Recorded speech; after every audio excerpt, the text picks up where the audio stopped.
Un saludo para cada uno de los integrantes de este seminario Páginas de Freud. He escuchado atentamente sus comentarios y junto a lo formulado en el texto creo que se encuentra lo elemental de esto que sería la técnica psicoanalítica. Y por esa razón quisiera sentarme el día de hoy en uno de los elementos que correspondió a la lectura y que ustedes identificaron, que es el fenómeno de la transferencia. Y para eso he querido seguir de cerca un comentario del texto de Jacques Miller sobre la transferencia, el sujeto supuesto saber, que se encuentra en las conferencias caraqueñas, donde están también las conferencias de Bogotá en el mismo tomo. Y frente a esto entonces habría que añadir que en primer lugar la convicción de Lacan frente al fenómeno de la transferencia fue que esta no debería ser comprendida como un milagro, que debería quitarse entonces los halos de inexplicable que se posaban sobre ella, y de esta manera evitar que la transferencia fuera algo frente a lo cual el psicoanalista debía de arrodillarse. Y es en ese lugar donde Lacan va a introducir la teoría del sujeto supuesto saber, en la que se entiende que la transferencia es una consecuencia inmediata del discurso analítico, de encontrarse en el marco del acto analítico, y que de esta transferencia se puede hacer, claro, una descripción,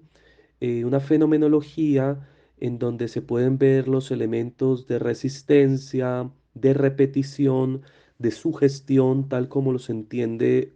Freud, pero que a su vez esa, digamos, descripción, ese fenómeno tendría un fundamento más allá, un fundamento que la permite, digamos, desarrollar, un fundamento transfenoménico, dice Miller, y es básicamente aquel en el que nos encontramos en el acto psicoanalítico, que uno podría describir, tal como lo entiende también Freud, como esa posición en la que el analista se coloca en la posición de oyente y empieza a estimular al paciente a que hable sin omitir nada. Eso que sería básicamente, como lo ha dicho muchas veces Zuleta, esta breve contradicción y este breve, digamos, afirmación un poco risible de asociar libremente. Y digo un poco risible porque en términos estrictos el fundamento del pensamiento psicoanalítico estaría en que la asociación no es libre, sino que va a permitir encontrar las determinaciones de el analizante, es decir, de que, como decía Nora, del que ocupa la posición de abrirse a su propio inconsciente y que antes era denominado como paciente. Y es básicamente importante entender esto porque el que aparece en una posición activa es el paciente, precisamente el analizante,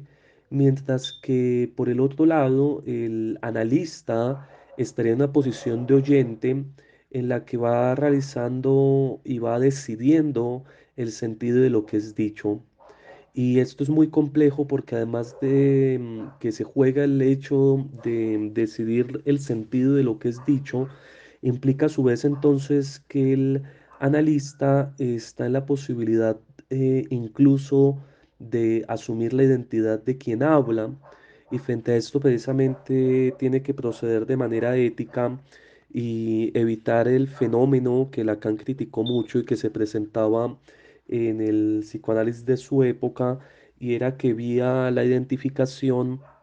de los analizantes con el analista, cuando no se ejercía de manera adecuada la función, cuando estos se identificaban en términos del ideal del yo con el analista y el analista no daba las vueltas a esto, resultaba sucediendo que entonces todos los analizantes de un analista terminaban siendo parecidos, identificados bajo la forma de ese ideal del yo. Ahora bien, esto supone entonces, como lo decimos, que el analista tiene un poder sobre el sentido de lo que emite el analizante, y en la medida de que en el pensamiento psicoanalítico hay en el fondo una crítica de las teorías más clásicas de la comunicación. Se parte entonces del hecho de que no se trata de una relación simétrica, sino que nos encontramos más bien con una relación en la que uno entrega el material y el otro, el que está en posición de analista, aparece de alguna manera como un amo de la verdad. Es decir, si uno atendiera a esa famosa frase de Lacan, de que una cosa es lo que uno dice y otra la que el otro oye, o para decirlo más precisamente, que uno puede saber lo que dijo, pero no lo que el otro interpretó. En esa posición de la interpretación se encontraría, digamos, el analista. Y entonces es muy importante atender a eso, hacerlo explícito desde el comienzo, porque hay que tener entonces un cuidado ético de esta posición que ocupa el analista y que Lacan va a terminar de descifrar con eso que se va a denominar como su teoría del pase. Ahora bien, en este campo entonces lo que sucedería es que la transferencia que inaugura el acto analítico, que sería el punto de entrada al psicoanálisis, supone entonces que el sujeto se dispone a la asociación libre tras ese pacto en la posición de buscar la verdad de sí o buscar la verdad de su deseo. Y el psicoanálisis supone entonces que la búsqueda de esta verdad es una búsqueda que se da a través de la palabra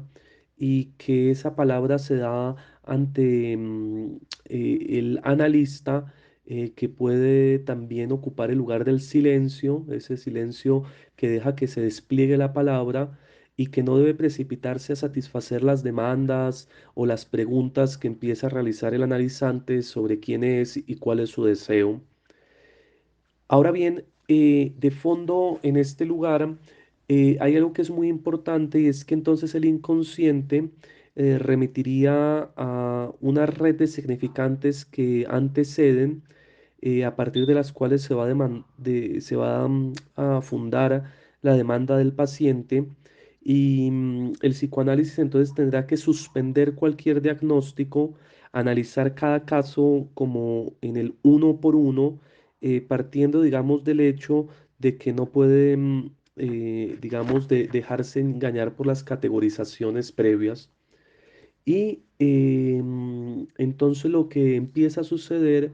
es que el analizante empieza a poner un lugar particular en el analista, que es el de sujeto supuesto saber. Eso quiere decir básicamente que el analizante ve en el analista o tiene al analista como aquel que tendría un saber sobre su propio deseo. En otros términos, se empieza a entender la posición del analista como si hubiera en él el sentido y la comprensión de la verdad del sujeto. Y esto va permitiendo poco a poco la emergencia también, por el otro lado, de una serie de asociaciones que permiten y que intentan decir la verdad que habita al analizante. Ahora bien, en este mismo sentido hay algo que es importante mencionar y es que precisamente para Lacan, el analista va a funcionar entonces como el gran otro, donde se constituye la significación. Y entonces la transferencia va a tener un carácter ilusorio, y puede tener un sentido imaginario, que es el que nos encontramos en Freud, que es esa transferencia amor en la que se repite, se resiste y es posible la sugestión en relación con el analizante. Esto se puede explicar tal como lo explica Freud, pero como lo hace Lacan es introduciendo o desplazando el análisis del lugar de lo imaginario a la comprensión de lo simbólico. Eso simbólico que se funda en el pacto analítico, en ese compromiso que encontrábamos en el texto, y que, como decía, parte entonces de la ilusión del paciente de que su saber, como dice Miller, ya estaría todo constituido en el psicoanalista. Ahora bien, en este marco en donde se empieza a desenvolver, una vez se ha dado la transferencia, una vez se ubica al otro en la posición de sujeto, supuesto saber, donde es posible empezar a desarrollar todo eso que será en últimas el acto psicoanalítico. Y esto debemos recordarlo e insistir en ello, parte entonces de la teoría de la asociación libre, teoría que se caracteriza por el hecho de renunciar a toda crítica, a toda represión, a toda censura de los significantes, de las palabras que van llegando a quien se encuentra en la posición de analizante, y partiendo del principio de que aquello que caiga en la mente, aquello que se ocurra, es a su vez aquello que supone una suerte de saber. Lo que hace allí Freud es en todo caso, y Lacan lo sistematizará, aplicar de manera cabal el principio de razón suficiente que tiene su origen Leibniz, que fue desarrollado por pensadores como Schopenhauer y que tiene que ver con el hecho de que todo cuanto es debería ubicarse como efecto de una causa. Y en ese sentido, entonces, tal como sucede en el ámbito del discurso psicoanalítico, todas las cosas que vengan a la cabeza del analizante deberán ser entendidas como con sentido. Esto quiere decir em, que no es por azar que esas palabras hayan llegado en ese momento y que entonces habrá que hacer la interpretación de esos elementos para poder avanzar en eso que sería ese efecto, ese, digamos, consecuencia que también se da, que es la cura por la palabra a partir, digamos, de la asociación significante. Ahora bien, esto, como lo dije, tiene sus propios riesgos. Hay que tener en mente, digamos, que la identificación con el analista puede ser peligrosa y que para eso Lacan entendió algo que es muy importante, y es que el psicoanalista entonces debe ser de alguna manera digno de la posición de poder en la que se encuentra en la experiencia psicoanalítica. Y esto precisamente tenía que ver entonces con el peligro para el psicoanálisis que puedan implicar los sacerdotes y los médicos, porque eran viejas figuras del sujeto supuesto saber y el lugar que pueden ocupar eventualmente la importancia del análisis lego para hacer frente, digamos, a esta dificultad. Pero en segundo lugar, que esa función del sujeto supuesto saber, es decir, esa función de analista, no podría ser ocupada por cualquiera, sino que tendría que darse en vínculo con algunos sujetos que hayan ocupado o que tengan en sí mismos eso que se va a denominar en su momento como el lugar, digamos, el deseo del analista, que es un deseo muy extraño porque tal como lo entiende Lacan, es un deseo que tiene que ver, y así lo dice en el seminario 15 sobre el acto psicoanalítico, con la posibilidad de ubicarse en la posición del desecho. ¿Eso qué quiere decir? Que el analista tendría que funcionar para el analizante como aquel que habilita al sujeto supuesto saber para que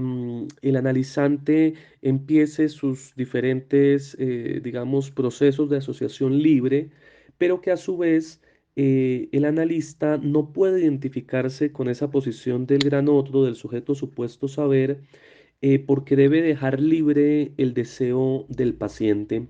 Y entonces un psicoanalista debe evitar el riesgo de educar, no la posición que le corresponde, sino que debe ubicarse en una posición que permita al analizante comprender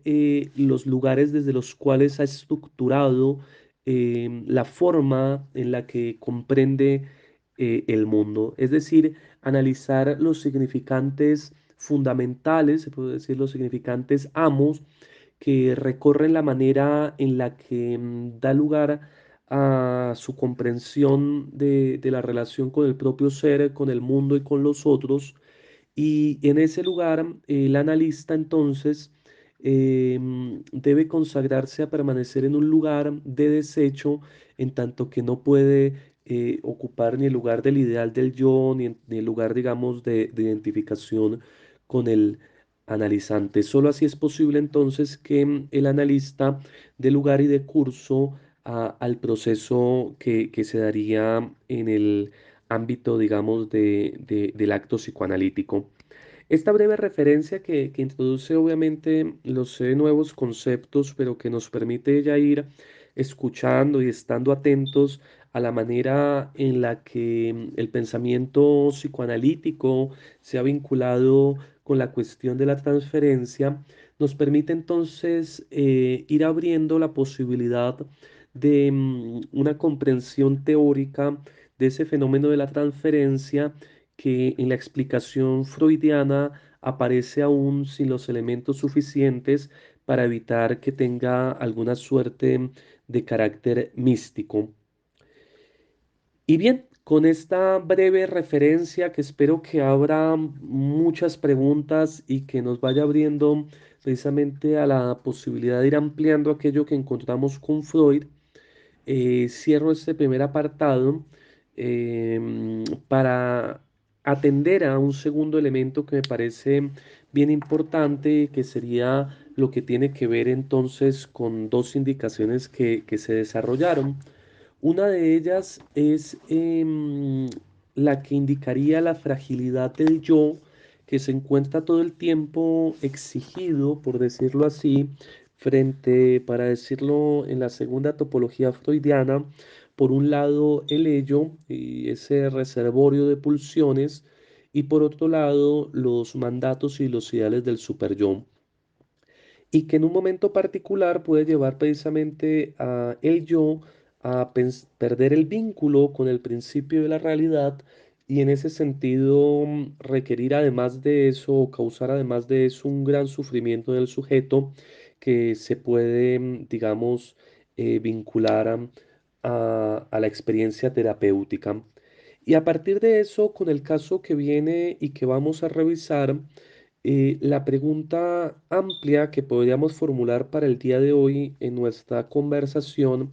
es cómo opera en los casos concretos los conceptos hasta ahora abordados por parte de Freud, pero en segundo lugar podríamos pensar en esa pregunta que en el psicoanálisis lacaniano intenta pensar la cuestión del pase, y es cómo y cuándo finaliza un análisis. Porque si bien como lo vemos con Freud, el psicoanálisis, el acto psicoanalítico puede producir un efecto que es fundamental en los sujetos, en el analizante, que es un efecto terapéutico. Sin embargo, aún quedaría abierta la pregunta en torno a cuáles y cómo sería la finalidad del análisis. Y eso hay que tenerlo en mente a partir del análisis de los casos, porque nos permite instalar la pregunta a la par que prevenirnos de posibles desarrollos en los que, por ejemplo, se podría entender que la función del análisis sería una función normalizadora, o correr el peligro de fijar un fin común para todos los sujetos, en la que precisamente se zanjaría la cuestión en términos generales, evitando la pregunta por la singularidad en cada caso, en el cada vez.